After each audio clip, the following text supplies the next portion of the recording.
No nii, it's that time of the year again. No vittu pää, mis väida?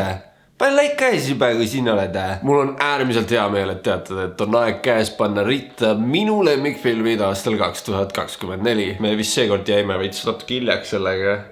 Kui see enne jaanuari lõppu läheb üles video, siis on vist fine. Nagu iga aasta üritan ma võimalikult palju erinevaid, huvitavaid ja omapäraseid filme ära vaadata. Seekord tundub, et tegemist on põhiliselt kinoreliisidega. Ja enne kui me alustame, siis mul on siin mõned filmid, mis lihtsalt vajavad ära mainimist, aga päris top 10-sse nad ei jõudnud. Kingdom of the Planet of the Apes oli nii haige üllatus mu jaoks eelmine aasta. Oh my god, kui pikk ja aeglane see oli. Aga see on ilmselt mu nendest Planet of the Apes filmidest nüüd kõige lemmikum. Võrreldes selle ülejäänud triloogiaga, see oli nagu täiesti omamoodi. I loved it. Twisters jättis ka endast märgi maha ning jäi mind kummitama päris pikaks ajaks. Nagu see kohe see kõige esimene tseen seal silla all nagu oh my god. Challengers oli ka imo üli cool. Ma muidu ei ole selle režissööri väga mingi eriline fänn, aga siin filmis oli nii palju huvitavaid ideid ellu toodud. Ilmselt parim ending scene terve aasta peale. Crazy stuff. Ja otse loomulikult Sonic 3. Oh my god, me tegime ära kutid. Kes oleks võinud arvata, et mitte ainult meil on hea Sonicu film, vaid ka kogu hea triloogia. Ma olen terve elu selle tegelase suur fänn olnud, nii et nähes neid filme lööma lihtsalt kodujooks after kodujooks. See soendab mu südant. Ning of course ma ei saa mainimata jätta, kui hämmastav aasta see õuduka fännide jaoks oli. Põhimõtteliselt nagu iga kuu aja tagant oli midagi, mingi must watch asi jälle kinodes. Speak No Evil, Heretic, Alien, Nosferatu, The Substance, Smile fucking 2 No. Blink Twice oli ka räigelt hea, ma seda unustasin mainida. Ning nagu ikka ma pean ära mainima, et ma olen ka kõigest inimene. Kuigi ma üritasin võimalikult palju filme ära vaadata, siis mul mõned jäid siiski nägemata, mis võib-olla isegi maybe oleks siia listi jõudnud. Aga rääkides sellest, siis asume asja juurde. No ma terve aasta kuulsin, kui hea see Anora oli. Iga venna top 10. Kõik need sõbrad, kes mul Pöffil käisid, ütlesid, oh my god, see oli kõige parem asi heades. Mingi ISO 8, midagi reiting IMDb's, nagu what? Ja nüüd, kui ma siis selle mingi eelmine nädal ära vaatasin, ma olin ikka somehow üllatunud. Lugu räägime Anorast, kes on siis prostituut ja kes armub ühe Vene miljardäri poega ära. Nad abielluvad ja kui selle härra pere teada saab, mis juhtus, hakkab pihta kõige haigem komöödia eales. Nagu reaalselt mingi Rube Goldberg, Benny Hill, Scooby-Doo level of shenanigans. Reaalselt mingi pool filmi sellest on vene keeles ja see ikka suudab olla nii uskumatult naljakas. Muidu oleks nagu hea komöödia, aga midagi selle filmi kaameratöös on väga erilist. Kui neil tegelastel omavahel see esimene reaalne konfrontatsioon on, sellest hetkest on film peaaegu nagu reaalajas. Ja see, kuidas see kaamera paneb sind tundma, nagu sa oleksidki nende tegelastega seal ruumis, nägemas ise pealt, mida vittu siin toimub. Võt see on aplausi väärt immersion minu arust, nagu väga vähesed filmid suudavad nii haigelt sind sinna momenti panna, nagu see reaalselt. Ma ei ole vist sellist asja nagu Since Parasite näinud. Ja see fakt, et ma juba võrdlen neid kahte filmi oma vahel, ilmselt näitab, miks Anora väärib kohta siin top 10. Okei, ma üritan low-key sellest üle kiirustada. See film tuli nagu täiesti aasta alguses välja ja ma olin nii raudpolt kindel, et mingi film nagu lükkab ta välja siit top 10. Aga võta näpust. Ära sa valesti aru, see film oli väga ilus. See oli ilus, see oli südamlik, see oli nii siiras.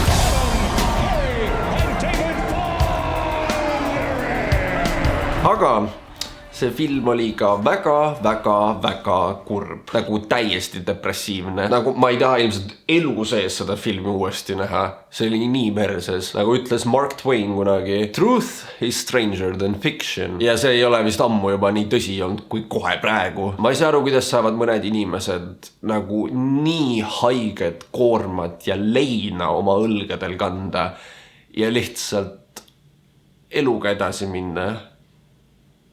See on täiesti vaieldamatult aasta üks kõige paremaid filme, aga ma hoiatan siin. Kui sa ei seedi väga hästi selliseid morbiidseid teemasid, siis maybe skip this one, okay? Või siis vähemalt nagu natuke loe enne, mis on see temaatika, mida see film käsitleb. Mul on nagu endal elu jooksul ja oma suhtlusringkonnas olnud natuke kurvalt palju kokkupuudet selle teemaga. Nii et see film kind of fucked me up real good. You have been warned. Furiosa oli ilmselt mu aasta kõige oodatum film. Kindlasti kõige parem trailer, mis me aasta jooksul saime. Nagu, it was so good. Ma mäletan, kui Fury Road välja tuli ühel ilusal aastal 2015 ja kuidas kõikide sõprade papsid lihtsalt täiesti hulluks läksid selle peale. Ma olin tol ajal natukene liiga noor, et päris mõista ja hinnata seda. Ma olin veel tol hetkel mingi Star Warsi ja Jurassic Parki lainel, okay? Ja Furiosa, no ei ole Fury Road, no lihtsalt ei ole. Aga ta on omamoodi lahe. Anya Taylor-Joy on nii haige musipops igas rollis ja Chris Hemsworth ilmselt annab oma karjääri kõige parema performance'i. Talle see psühhopaadi mängimine kuidagi nii hästi sobib lihtsalt. Nüüd, mida rohkem aega mööda läheb, seda rohkem ma actually hakkan hindama seda fakti, et see film ei ole Fury Road. Natuke rahulikum, rohkem character focus. See action siin filmis on siiski muljetavaldav. George Miller on sellist tüüpi action tseeni täielikult masterinud. See siiski pole sel tasemel, mis Fury Road oli, aga see story on seekord palju parem. Eelmine kord oli, et midagi, meil on vesi otsas, tere naisorjad, peategelane isegi saanud rääkida mingi pool filmi.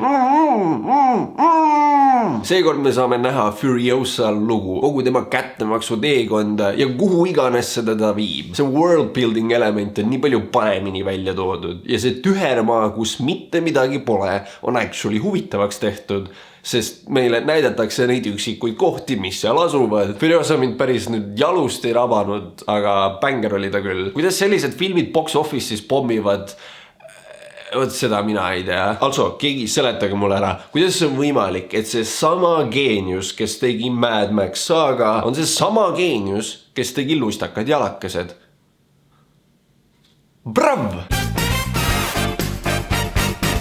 See ei ole mingi saladus, et ma räigelt fänn on animeeritud filme. Need on nagu täiesti mingi omamoodi maailm, mida ma olen siis üle elu õppinud armastama. Ja terve see aeg ma olen vehkinud näpuga, olen nagu hoidke alt, vaadake veel, nüüd tuleb. Ja siis tuli välja Pahupidi 2 ja kogu maailm kollektiivselt otsustas, et see laste multikas on päris fucking hea. Minu arust see SA osa oli suht lamp. Minu vähemalt tol hetkel kõikidest nendest Disney Pixar filmidest. Ta ei paistnud välja kuidagi. Aga selle teise osaga nad hoiavad kinni sellest, mis selle esimese eriliseks tegi. Ja siis julgevad minna veel sammu edasi. Riley on nüüd teismeline ja tal on teismeliste mured. Enamus teen-filmid on kirjutatud mingite 40-aastaste kontorirottide poolt. Ja no, ilmselt see on ka, aga noh, seekord on vähemalt sain hakkama oma tööga. Riley mured on nii siirad ja igale jordile tuttavad. Tahe kuuluda kuhugi, aga siiski endaks jääda, hirm muutuste ees. Jumal teab, mida tulevik toob. Ning see pagana panic attack siin. Oh my god! Ma tunnen ennast nähtuna. Kui sa selle filmi ploti paberile kirja paned, siis see tegelikult kõlab jumala jaburalt. Mingi tüdruku emotsioonid ringi seiklemas tema peas, reageerides tema keskkonnale ja üritades mõjutada tema tegevusi. See ei tohiks töötada nii hästi, kui see töötab. Aga siin me oleme. Ma pole vist kunagi täheldanud, et ükski Disney Pixari film nii hästi kirjutatud oleks. See dialoog saaks nii lihtsalt, nii corny ja cringe olla, aga it somehow works. Kõik liigub piisavalt tempokalt, kõik suuremad naljad, mis mööda minnes tehakse, ländivad nii hästi ja kogu asi, mis Riley'ga toimub versus see, mis nende emotsioonidega toimub, on palju põnevamaks seekord tehtud. Ilmselt suuresti tänu neile uutele emotsioonidele, kes alguses tunduvad nagu straight up villanid. Aga siis tuleb välja, et nad peavad tegelikult õppima üksteist mõistma ja õppima, kuidas koos töötada, et Riley saaks oma elu nautida. It's so cute! Ma ei jõua ära oodata, et kunagi oma lastele seda filmi näidata saaks. Selleks ajaks on ilmselt väljas ka Inside Out 3, kus Riley piinleb automaksu ja alkoaktsiisiga ja siis me saame kõik koos jälle nutta kinosaalis. Ma pole kunagi nii väga tahtnud minna kõndida mööda Aasaja lihtsalt. Ridley Scott on nii haige hit or miss. See vend teeb sellised all-time klassikud nagu Gladiatori ja Alieni ja Blade Runneri ja siis kütab kord aastas potti pirraka junni ja paneb nimeks Napoleon. Ära kunagi küsi mult minu arvamust Napoleoni filmi kohta, sest ma hakkan lihtsalt karjuma. Nii et kui ma läksin vaatama Gladiator 2, sa ei kujuta ette, kui haigelt ma oma hinge kinni hoidsin. Aga õnneks joppas. We're so back! Gladiator 2 on täpselt selline grandioosne eepik, mida ma suurelt ekraanilt ootan. See on võimas, see on suursugune, see lihtsalt on. Juba see alguse tekst, mis sinna ekraanile ilmub, et nagu anda sulle veits kontekst, et mis kohe toimuma hakkab. Juba see jätab mulje, nagu see oleks kõige olulisem asi, mida sa elu sees ealas näinud oled. Kujuta ette, mina istun kinosaalis, kõrvakile purunemas, sest see skoor on lihtsalt... Ja ma loen, et 20 aastat peale Maximuse surma Rooma impeerium on huku äärel, sest kaksikutest türannide valitsev käsi vallutab lääne maailma. Ei ole, oh my god, ongi nii. Mees, rahune maa, film pole isegi alanud veel. God damn. See esimene Gladiatori film on täielik meistriteos, mida on ilmselt võimatu üle teha. Nii et ma olen täiesti positiivselt üllatunud, et see teine osa niigi lähedale pürgis. Siin filmis on nii palju, mida armastada. Hämmastav cast, imeline action, banger score, nagu tõesti banger. See algne Hans Zimmeri muusika on võetud ja sinna täiesti täpselt tema elemendis juurde lisatud, et see kogu asi nagu veel paremaks teha. Mul käis mingi solid nädal aega see soundtrack repeat'i peal Spotify's, mida ma vist ei saa öelda mitte ühegi teise filmi kohta siin listis. Või no ilmselt mul ei olnud aega selle Arcane'i soundtracki kuulamise kõrvalt, aga noh. Also rääkides Arcane'ist, ma ilmselt peaks shoutout'i andma sellele, kui haige sarja aasta see oli. Muidu asi, mida me siin videotes ei maini, aga nagu oh my god. Arcane, Squid Game, The Penguin, Fallout, Ted. It was pretty good. Pole kunagi olnud nii head aega, et kodus tiivelil kõrvata. No võt. Me kõik teadsime, et see film siin kuskil on. Võib-olla mõned on lihtsalt üllatunud, et ta vähe kõrgemal ei ole. Aga las ma räägin nagu täiesti ausalt teile. Minu esimesed emotsioonid oli täiesti läbi lahe. 10/10. MCU on tagasi kutid. See oli kõik, mis ma sellel filmil tahtsin. Ja isegi natuke pealegi. Aga nüüd, mida rohkem aega edasi, mida rohkem ma olen actually mõelnud ja seedinud seda filmi, seda rohkem hakkavad need praod vaikselt paistma. Ja selliste suurte mingi cameo fest multiverse level filmidega. Nagu mure nendega on see, et nad kaotavad oma võlu väga kiiresti ära. Nagu kinosaalis ma pidin peaaegu püksi tegema, kui ma nägin Captain Americat karjumas Flame on! Ma olen nagu... Seda küll vist ideasse panna ei saa. Panem ikka. Aga seda sama kohta mingi teist või kolmandat või neljandat korda vaadates ma tean juba sammu ära, et see tuleb, nii et nagu... See ei ole mingi üllatus enam mu jaoks. Ilma nende üllatusteta, siis äkitselt see kogu see story ja narratiiv ja ülesehitus ja pacing, see kõik tundub kuidagi väga lihva-lohva. Ma mäletan, kui No Way Home välja tuli ja see sai kohe algus mingi 9,5 IMDb reitinguks, mis on täiesti nagu ennekuulmatu. Aga võttes ära need 12 Spider-Mani sealt filmist, siis on äkitselt tegemist ühe päris kehvasti kirjutatud filmiga, millel on haiged pacing probleemid. Ja täpselt see nagu reaalselt sama probleem on Deadpool 3-l. Õnneks siin on seda kõvasti raskem näha, sest see Deadpool paneb mingi 100 nalja minutis. Siin filmis lihtsalt asjad juhtuvad. Midagi ei toimu mitte millegi tagajärjel. Siit lihtsalt juhtub, sest meil on vaja näidata mingi tegelasi või meil on vaja set-upida mingi nali või midagi. Poleks kõiki neid cameosi, see oleks ilmselt kõige nõrgem Deadpooli film. Aga päeva lõpuks me siiski saime need cameos. Breaking the internet. I'm about to make a name for myself here. Who is your dialect coach? The Minions? Ma olin Foxi X-meeste fänn kõvasti enne seda, kui ma isegi teada sain, mis asi MCU on. Ma reaalselt kasvasin üles nende X-meeste filmidega. Nii et kogu see fanservice, mis siin Deadpoolis on reaalselt nagu mulle loodud. Juba võtad see kuradi end-credit, see kuradi montaž sellest. Kokkuvõtteks ma olen väga tänulik, et selline film eksisteerib ja tegelikult ega ma päeva lõpuks midagi selle juures ei muuda. Meil niikuinii suurem osa sellest multiverse saagast on veel alles ees, nii et eks näis, kuidas nendega läheb. Ma olen tegelikult üllatunud, kui suurel osal Eesti rahvast polnud aimugi, mis asi on tulnukas. See on minu ja mu sõprade jaoks nagu täielikuks traditsiooniks saanud. Need tsitaadid sealt on reaalselt meie kultuuri mõjutanud. Ja siis lampi tuleb mingi uudis, et teine osa tuleb mingi 6 aja pärast. Okei. Mis see lugu siis on? Et Merimoo tegi tulnuka oma BFM-i lõputööks ning õppejõud ei teadnud väga, mida sellest arvata. Pooled arvasid, et see on nagu mingi täielik saast ja teine pool oli nagu, see on low-key genius. Läheb siis mingi 15 aastat mööda, ma eeldan. Merimoo korraldab juubeliseanssi, kus ta siis koos fännidega läheb, vaatab seda esimest osa jälle. Ja siis seal üritusel keegi küsib talt, et kas teine osa ka tuleb. Ja tema oli terve aeg arvanud, et ei tule. Aga ma päris kindel, et sel samal õhtul tal kuskilt tuli see idee. Ja parawan, tulnukas 2 ehk Valdise tagasi tuleks 17. osas. Kui ma nüüd õigesti aru saan, siis esimeses osas Valdis sai labidaga vastu pead ja siis ta vaatas, et miks mun kõik sõbrad nii veidralt käituvad. Ta oli nagu tulnukas teiselt planeedilt. Ja nüüd siis teises osas see vana hea Valdis, kes ta alati on olnud, tuli tagasi.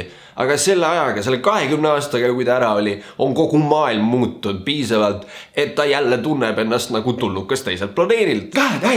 Gigabrain lihtsalt nagu literal tutorial, kuidas luua instant klassikut. Kõige parem komöödia tuleb alati sellisest ootamatust kohast. Üllatab siin nagu. Ja peale 2 erinevat kinokülastust, nähes kogu saali purskamas naeru, on tunne nagu me oleks kõik ise labidaga pähe saanud. Reaalselt pooled tsitaadist siit filmist elavad rent-free mu peas. Teeme kivikaid. Ei, teeme lihtsalt kivi. Keegi ei ütle mulle Neandertal. Mardo, sul on nii suur munn. Ma arvasin, et sul on tilluke. Ma ei pea väga pikalt seletama, et miks see film mulle meeldis. Me oleme ilmselt kõik rabatud, et selline asi üldse eksisteerib. Also, kui ma enne ütlesin, et Gladiator 2 oli kõige parem soundtrack aasta jooksul, siis parim individuaalne lugu kuulub sellele filmile. Marie under nussi soblikate vahel ja. Vaata, kui ma panen mütsi niimoodi, siis mul on niimoodi, aga kui ma panen niimoodi, it's like, yo, what's up? Welcome to Empty Week Ribs. Today we in my mansion, baby. Ma enne tiisisin, kui hea aasta see õudukate jaoks oli. Siiski siia listi jõudis neist ainult 1. Ja lihtsalt põrutas kohe top 3. Longlegs on täiesti putsis film, nagu mida vittu.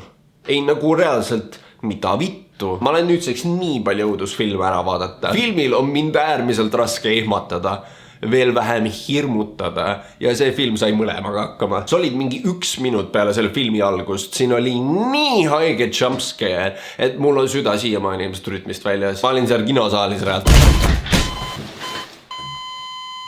See õudukas oli kuidagi nii omamoodi, et mul on seda raske võrrelda millegagi. See on low-key inspireeritud digitaalsest horrorist. See atmosfäär, mida paljud analoog horror-sarjad tekitavad, kattub suuresti selle feelinguga, mida seda filmi vaadates tekib. See kaameratöö ja montaaž on kuidagi nii spetsiifiline, et sul reaalselt tekiks mingi paranoia, mis siis mööda su selgloogu alla roomab. Iga kaader on sellise paigutusega, et sul nagu jääks midagi väga olulist silmanurgast nägemata ja iga tseen venib täpselt nii kaua, et sul jõuaks tekkida ärevus. Nagu see tseen, kus ta seal oma kodus seda mõrvari jäetud mõistatust lahendab, on lihtsalt perfektne näide sellest. Terve aeg sul jääb mulje, et keegi nagu vist vaataks pealt praegu.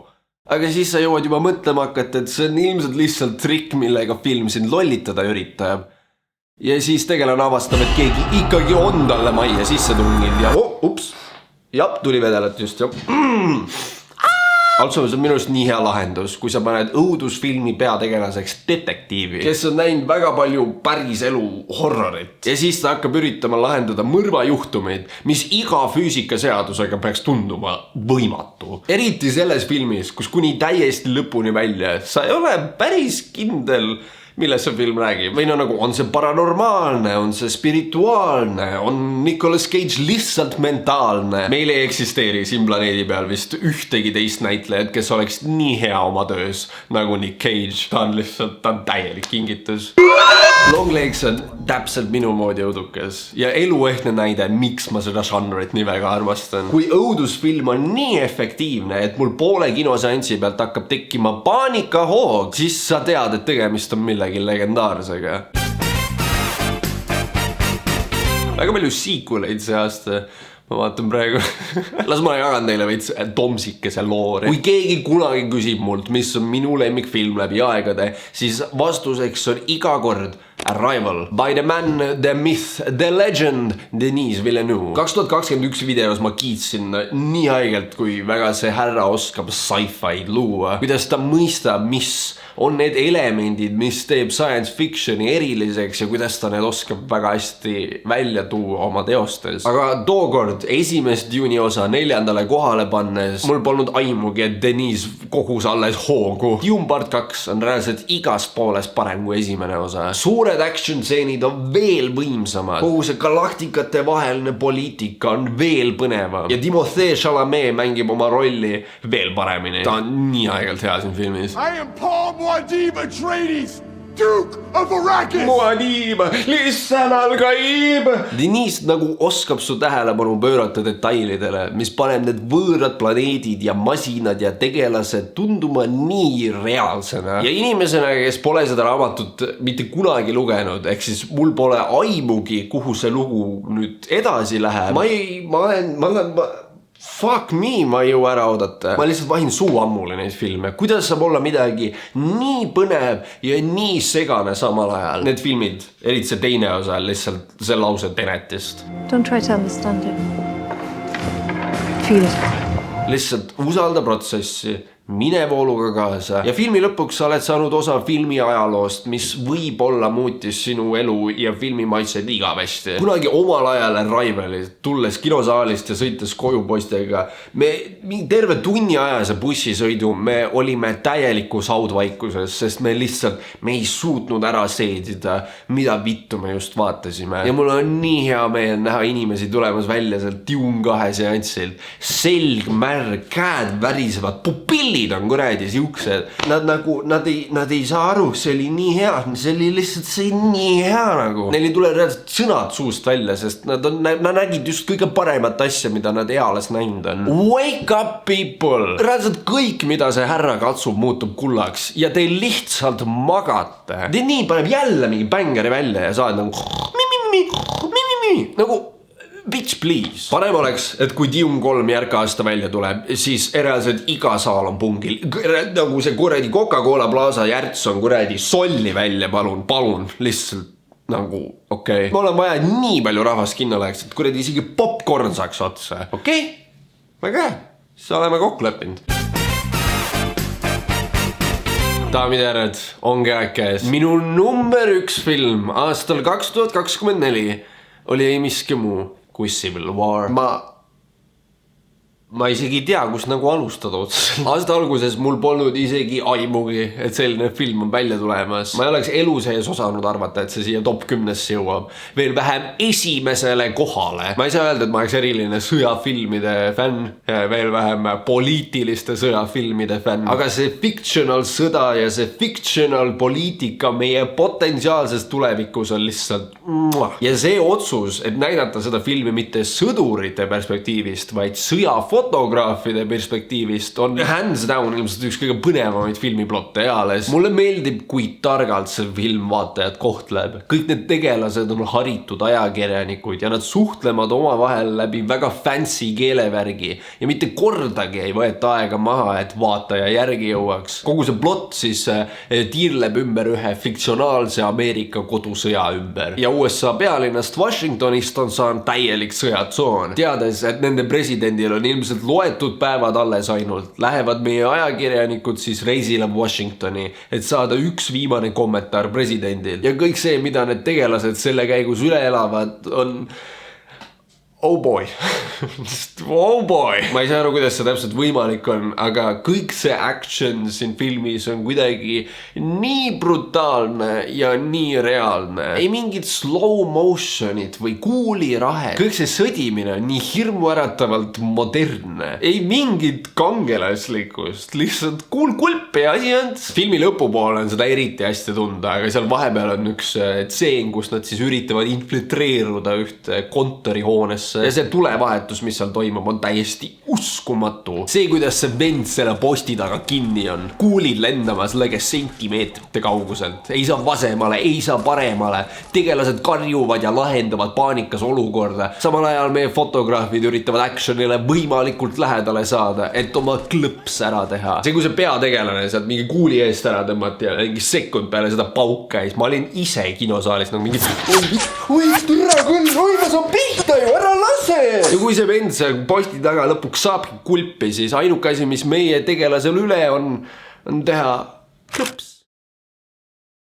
Mul on iso tõesti perses. Terve filmi vältel me näeme ühte head ideed teise järel. Iga järgmine paremini ellu viidud kui eelmine. See, kui nad öösel kauguses säravat sõdimist vahivad, on nii poeetiline. See, kui nad sinna auto taha kinni jäävad, sest mingi snaiper üritab neid maha lasta, on verd keetvalt põnev. Ja see kuradi tseen, kus see rassistlik redneck üritab neilt välja pinnida, et mis tüüpi ameeriklased nad on. Täiesti õige, nagu absolute cinema. Ma olen reaalselt terve elu seda näitlejat vihanud ja nüüd ma äkitselt armastan teda sellepärast, kui vihatav ta on. Rääkides näitlejatest, see main mim, Kaylee Spaney on ta nimi vist. Ta on täiesti hämmastav olnud see aasta oma filmirollides. Mark my words, tulevase paari aasta jooksul temast saab järgmine sensatsioon Hollywoodis. Ma pole vist siiamaani täiesti ära seedinud, kui hämmastav film see oli ja kuidas üldse on võimalik midagi nii erilist kokku panna. I guess sellepärast me seda filmimaagiaks kutsumegi, sest siin peab olema tegu mingi tumedate jõududega. 12 soovitan siiralt. Ei, nagu päriselt. Holy shit.